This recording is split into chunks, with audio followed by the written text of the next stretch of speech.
Hello and welcome to a new One Piece TCG video. Yes, another one. So soon. Yeah, that's what happens when you got a brand new card game. The news comes very inconsistently. You can get a bunch of days with no news at all, and then a handful of days where we just get all the news in the world. And that trend seems to be continuing into tomorrow. Yes, before I say anything about this batch of news, I need to once again mention and remind you guys that a One Piece TCG live stream will be happening in Japan tomorrow, showing off some of the cards in action, and I will be covering this live stream, so if you want more info on the One Piece card game as it comes, be sure to subscribe to the channel so that you can see that when it happens. But let's get into today's news. So, today we finally got some info about this 5-card promo pack. So the following information I will be reading directly from the One Piece Japanese website. I'll put a link in the description if I remember to. So this is the promo pack from the National Teaching Tour event in Japan that'll be held on May 31st and June 18th, 2022. It will be available potentially via other summer events and campaigns run by the Twitter and YouTube accounts for the One Piece card game. So that's what this is. There are various Japanese events that will have a that you'll be able to participate in Japan, that you will be able to get this pack, this promo pack from, for kind of taking part. It's 5 cards per pack, and it's guaranteed seeding basically. So you're guaranteed to get these, like, 1 copy of each of these 5 cards. I don't know if they're holographic or not. Not that it really matters in the grand scheme of things. I guess we'll find out tomorrow because, well, the event's being held in Japan tomorrow, so some people will start to get their hands on these cards. And before we go into the individual cards, what is the National Teaching Tour? It's basically an event happening in Japan where you can be taught how to play the card game. So go over to various events in Japan, be taught how to play the card game, get some hands-on experience, and get a pack of 5 cards just for participating. Sounds pretty cool to me. I wish I could go, but obviously I'm not anywhere near Japan right now. So there's that. So let's talk about each individual card.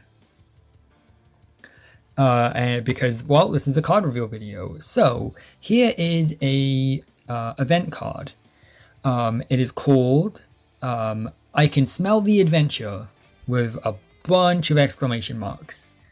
And this card artwork is using a panel from the colorized manga. It is a 1-cost event card, so very, very cheap. And its ability reads as so. Main phase, so activate this during your main phase. Return your hand to the deck, shuffle your deck, and then draw cards equal to that of the prior hand size. And then trigger ability, when revealed as trigger, activate this card's main ability. So if you reveal it as a trigger, you just use the same effect that you would use if you played it on your main. So how does this work? Basically, let's just say, for example, you have a 5-card hand. You place your 5-card hand on the top of your deck, shuffle your deck to randomize the cards within the deck, the card order, and then draw the amount of cards you put in. So if you put in 5 cards, you draw 5 cards back out. It's basically a mulligan. You get a free mulligan. Well, it's not a free mulligan, it costs 1 don. And I do agree with the common consensus regarding this card. It seems kinda useless. Now, if you were able to draw an extra card, maybe. Because obviously the benefits to this are fairly, like, you know, apparent, right? Like, it's an anti-brick card, which I'm definitely in favor of. You know, bricking and not having the card you need in your hand, pretty bad. And so being able to shuffle your hand back into the deck and then draw your hand again means you're less likely to brick. Sure. Is it really worth 1 don though? 1 don is really cheap, but surely, I predict, there must be better ways of ensuring you don't brick, right? There's gotta be more cards in future that will allow you to just straight up search for the card you need. And again, you're not gaining hand size by doing this, you're still drawing the same amount of cards you put in. Also, another thing, this is a mandatory ability when revealed on trigger. So if you reveal a trigger, if it doesn't say may, then you have to do it. So if it said you may activate this card's ability, then this might be good. But if it's revealed on trigger and it doesn't say you may and just says the ability instead, it's my understanding that you must do it. So revealing it on trigger and when you already have a good hand means you're forcefully shuffling potentially good cards back in your deck. So I don't really think this is all that great of a card. I'm sure it has its potential and its circumstances where it is useful, but for my money, I don't really see this card being all that worth playing right now.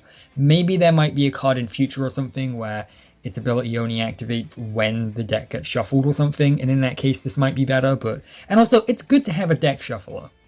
I've heard that certain card games such as Digimon have a real big problem bottom decking, basically meaning that you keep sending cards to the deck but you have no way of shuffling the deck, so all of your good cards are right at the bottom of your deck and you can't really get to them. So at least that's something. At least, you know, worst case scenario, the red colored decks can now at least shuffle. So that's something, but yeah, I don't really see this card right now that worth playing.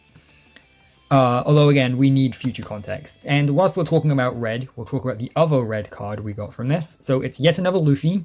I know, we've got a lot of Luffys, we're just gonna have to get used to that. So this Luffy has 6 cost to play, 7,000 power, and its power type is Strike. Its ability reads, Don times 2, this character gains Rush. So, to walk you through the effect, you know, obviously you turn 6 Don cards on the side as 6 cost to play this card from your hand to the field, and then you must attach 2 Don cards to this character card to give it Rush. This is very situational. I can see the situation where it works, but it is very situational because 6 cost is a pretty late game card, mid to late game card. I feel like by mid to late game, Rush isn't going to be as important because you may already have cards out on the field to attack with anyway. However, yes, red does seem like a Rush heavy deck, so that's probably where we're coming from, very much like rushing in, attacking the opponent before they get the chance to set up their board and then leaving again. So it could be that kind of thing. But of course, so if you're resting 6 Dawn cards to play this card from your hand and then you're attaching another 2, that means you must have access to at least 8 Dawn cards. Unless you have Brook.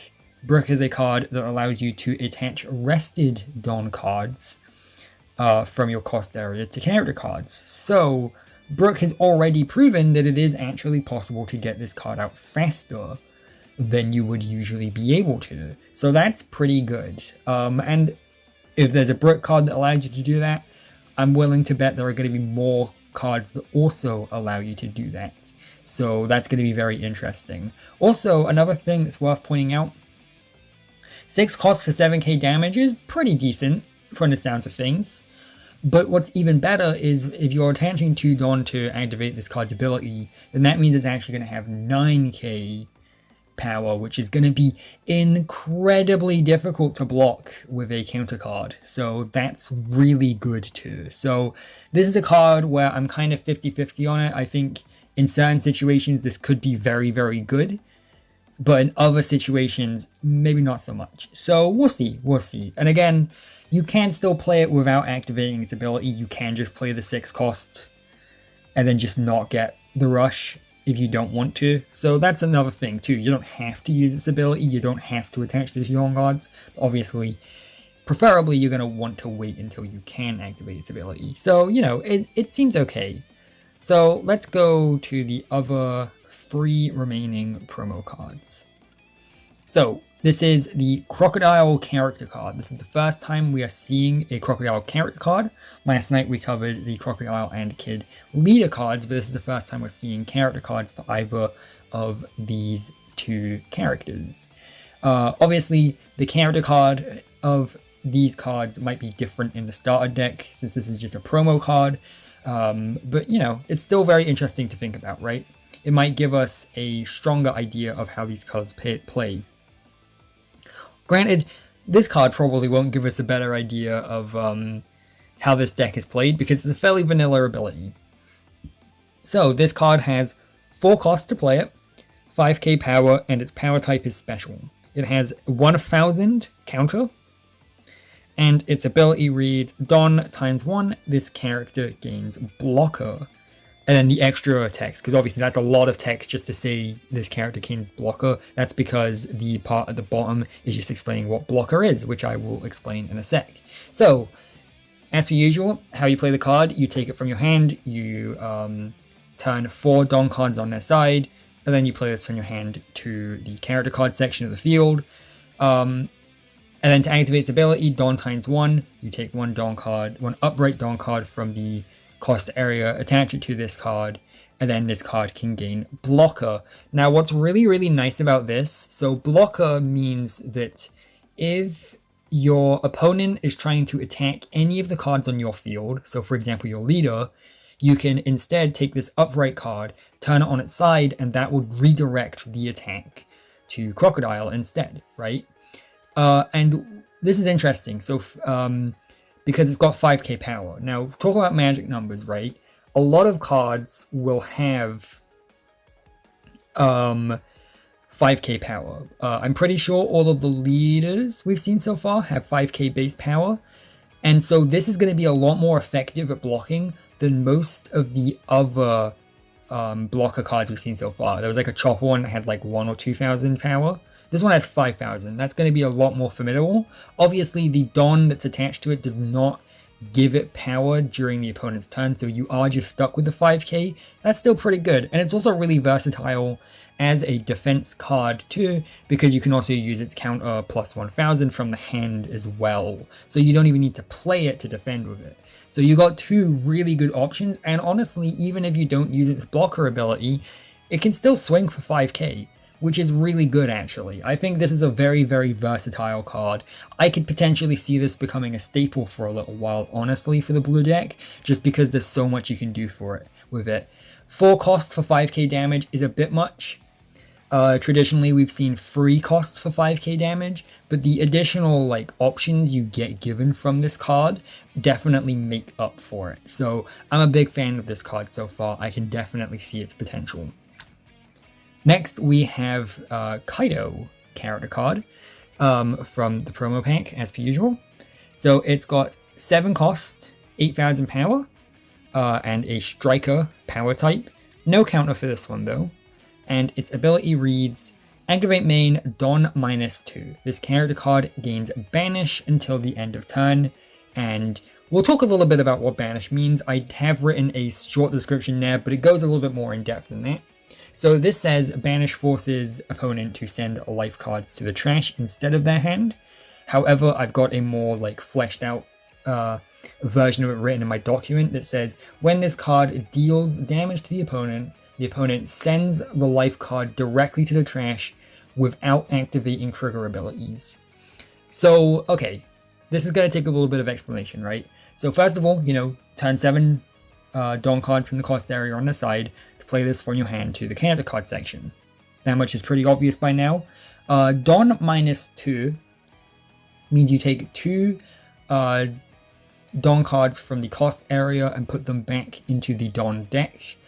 I've described this a lot of times in previous videos, but sending them from the cost area to the Don deck is quite expensive because you only get given 2 new Don cards to play with per turn. So you're basically sacrificing the new Don cards you got this turn in order to activate this ability. However, this is a very interesting ability because so it gains banish and it has 8k power. 8k power is almost guaranteed to take out any given leader card, so that's very, very good. And it definitely does seem like a late game card. You're going to be using this on like your final couple turns. And so it gains banish, and banish makes it so that if you can successfully attack your opponent's leader card this turn, then when the opponent takes a life card from their life section, instead of putting it into their hand, it goes directly into the trash instead, so it gets rid of your opponent's hand advantage, but it also stops them from activating trigger abilities. Now, the trigger ability we saw for the card we saw earlier in this video wasn't all that great. but trigger abilities could be very varied as we get more card reveals. Some of them could even, you know, save the game for you. So it is interesting, having the ability to just stop that from happening. I would say the more interesting part of this effect is just sending the life card to the trash.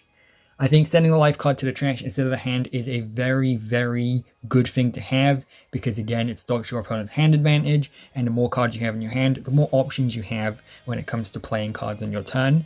So that could potentially win you a game on its own, but also having the ability to stop trigger cards from activating is also a nice cherry on top. I don't know how many games that's going to save you, but it could be useful. Don -2 isn't that expensive, honestly. Only -2 is fine, especially since you're going to need 7 Don cards at least anyway to play this card, so you're going to have access to a lot of Dons by this point. So I don't think Don -2 is that bad, especially because you might already be maxed out with all 10 Don cards, and so by taking 2, putting them back in the Don deck, you're just getting them back again in the next turn anyway, because of course you can max out on the amount of Dons you have. You can only have 10 at a time. So this may even just be, you know, like a neutral. This may not even really be much of a cost if played when you already have 10 Dons. So this card, I can definitely see it. It's definitely seems very helpful depending on the situation.